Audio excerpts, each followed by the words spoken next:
Toronto's speed cameras have sparked heated debate for years.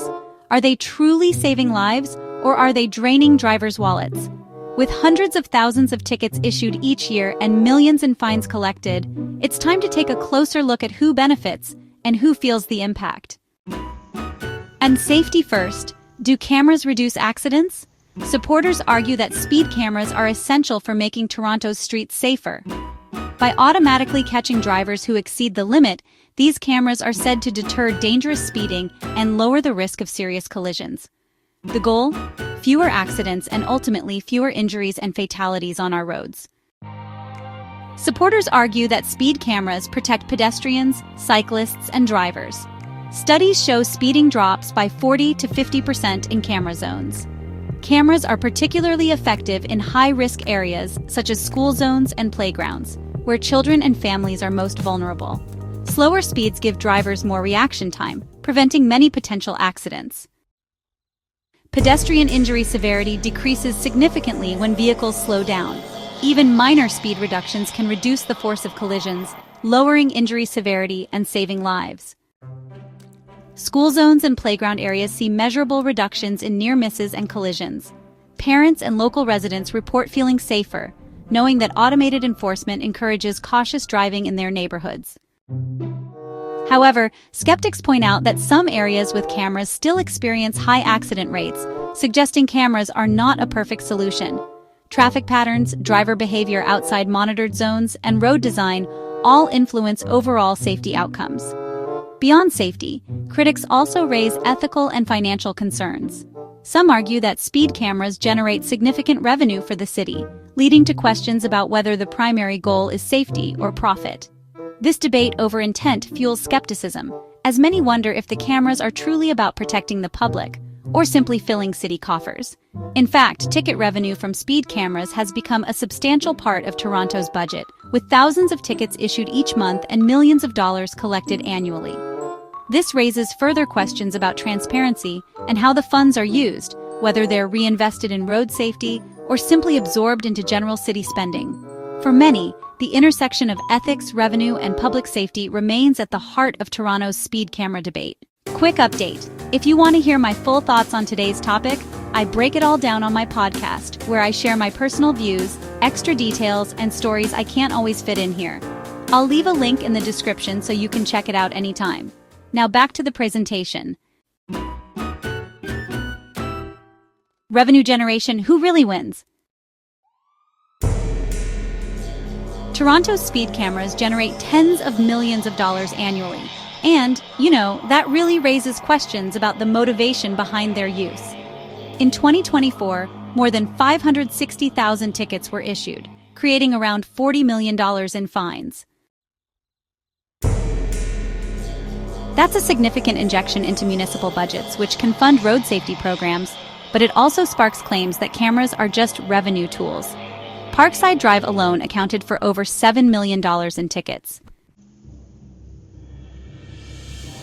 Across Toronto, both community members and parents of young children share strong opinions about speed cameras.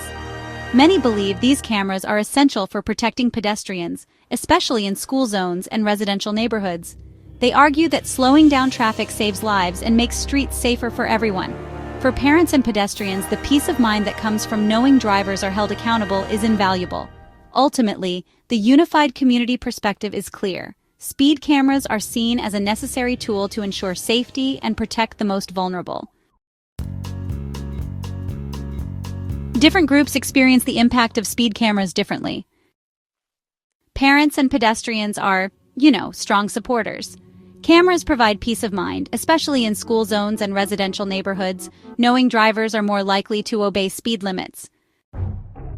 Commuters and delivery drivers are often frustrated. Those who drive daily for work can accumulate repeated fines quickly, especially if cameras are located on high-traffic routes. This leads to significant financial strain and, honestly, growing resentment. Cyclists? Well, they're mostly supportive. They talk about safer streets and slower traffic, Slower cars make urban cycling less hazardous and reduce the likelihood of serious collisions. Vandals and activists, they're a vocal minority.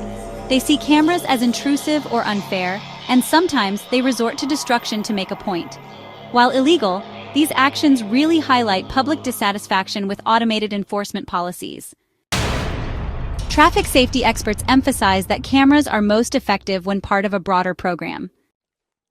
Education campaigns are designed to inform drivers about speed limits, safe driving practices, and the consequences of breaking the rules. Sometimes, just raising awareness can actually reduce risky behavior, even before cameras start issuing tickets. Physical traffic calming measures like speed bumps, curb extensions, and improved signage really help complement automated tools. These strategies slow down traffic in ways that cameras alone just can't achieve. Regular audits are important to make sure cameras are placed fairly, functioning properly, and being monitored for errors. Experts emphasize that transparency is key for maintaining public trust and avoiding any accusations that enforcement is just about generating revenue. Without these complementary measures, cameras alone may reduce accidents slightly, but they do not eliminate unsafe driving or solve broader traffic safety issues. The controversy surrounding Toronto's speed cameras centers on a heated debate. Are these devices truly about public safety, or are they just a new way for the city to generate revenue? Key points of debate include whether the cameras actually reduce accidents or if they simply fill city coffers with fines. Critics argue that the placement of cameras often targets high-traffic areas, raising suspicions about the city's true intentions. Meanwhile, supporters insist that speed cameras are a proven tool for saving lives and making streets safer for everyone. Safety versus revenue. Are cameras strategically placed for reducing accidents or for maximizing ticket issuance? Financial fairness is, a real concern. Fines can disproportionately affect lower-income drivers who might struggle to pay repeated tickets, and this really creates some equity concerns. Transparency and public trust are, honestly, huge issues. The debate over Toronto's speed cameras isn't just about safety or revenue. It's about how decisions are made and communicated to the public. Many residents want clearer explanations about how camera locations are chosen and why certain neighborhoods seem to be targeted more than others. There's also ongoing concern about how ticket revenue is spent and whether it truly goes back into road safety improvements or just fills city coffers. And how mistakes are actually corrected when they happen, because errors can erode trust fast. Looking ahead, the future of Toronto's speed camera program will likely depend on how well the city addresses these concerns. Open communication, transparent decision-making, and a willingness to adapt will be key to building lasting public trust and ensuring the program truly benefits everyone. The debate is far from settled, with strong opinions on both sides. Toronto faces choices about its automated enforcement strategy. Expand cameras to more areas, increasing both safety coverage and ticket issuance. This could improve pedestrian safety, but honestly, it risks further public backlash. Implement warning systems for first-time offenders, giving drivers a chance to adjust behavior before facing financial penalties. One way to address concerns is to rotate camera locations so that, certain neighborhoods or streets aren't over-targeted. This approach could actually improve equity and help reduce the perception of unfair targeting. It's also really important to increase public transparency, sharing things like the rationale for camera placement, accident data, how revenue is used, and the procedures for correcting errors can go a long way to maintaining public trust. Coming up next in the series, we'll dive into the top 10 most ticketed streets in Toronto.